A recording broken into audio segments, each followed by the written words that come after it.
আসসালামু আলাইকুম। আশা করছি সবাই ভালো আছেন। মাইক্রোসফট এক্সেলের আজকের এক নতুন টপিক নিয়ে আপনাদের সামনে হাজির হলাম। আজকের বিষয়টি আমরা কিভাবে এক্সেলে শীট ইনসার্ট করতে পারি।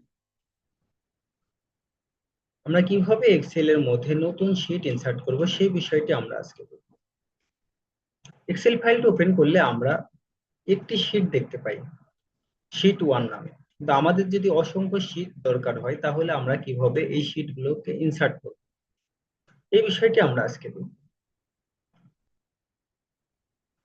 জন্য আমাদের যে শীটের অপশনটি রয়েছে, এইখানে যে অপশনটি রয়েছে শীট প্লাস আইকন, এই প্লাস আইকনে আমরা ক্লিক করলে আমাদের নতুন একটি শীট ওপেন হবে।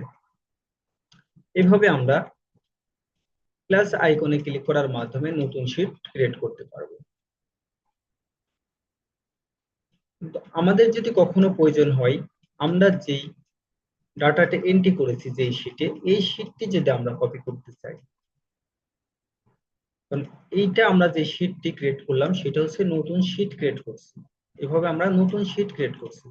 কিন্তু আমাদের যদি কখনো দরকার হয় যে আমরা যে শীটে ডাটা এন্ট্রি করেছি এই শীটটাই কপি করার দরকার হয়, তাহলে কিভাবে করব? জন্য আমাদের এই শীটটাকে মাউস রেখে রাইট বাটন ক্লিক করতে হবে। রাইট বাটন ক্লিক করার সাথে সাথে আমাদের একটি পপ আপ ওপেন হবে। এখান থেকে আমরা move or copy, move or copy যে অপশনটি রয়েছে এইখানে ক্লিক করতে হবে। এখানে মুভ অর কপিতে ক্লিক করার সঙ্গে আমরা একটি পপ আপ ওপেন হবে আমাদের সামনে।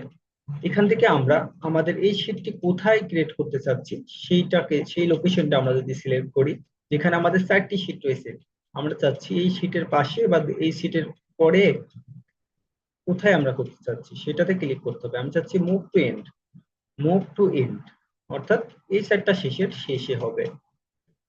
এইখানে আমাদের কিন্তু অবশ্যই ক্লিক করতে হবে ক্রিয়েট এ কপি, এই অপশনটিতে অবশ্যই আমাদের ক্লিক করতে হবে, দেন ওকে ক্লিক করতে হবে।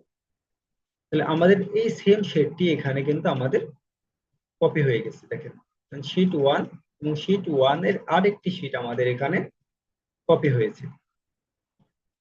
এই শীটটা কিন্তু আমরা শীটে রাইট বাটন ক্লিক করে মুভ অর কপিতে ক্লিক করে কপি করলাম।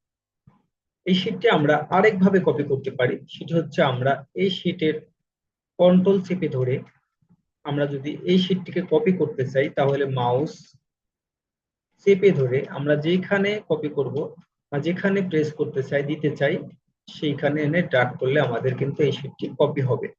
কন্ট্রোল চেপে ধরে যদি আমরা মাউস মাউস চেপে ধরে কন্ট্রোল এবং মাউসের লেফট বাটন ক্লিক করে যদি আমরা চেপে ধরে টান দিই তাহলেও কিন্তু আমাদের শীটটি কপি করতে পারি।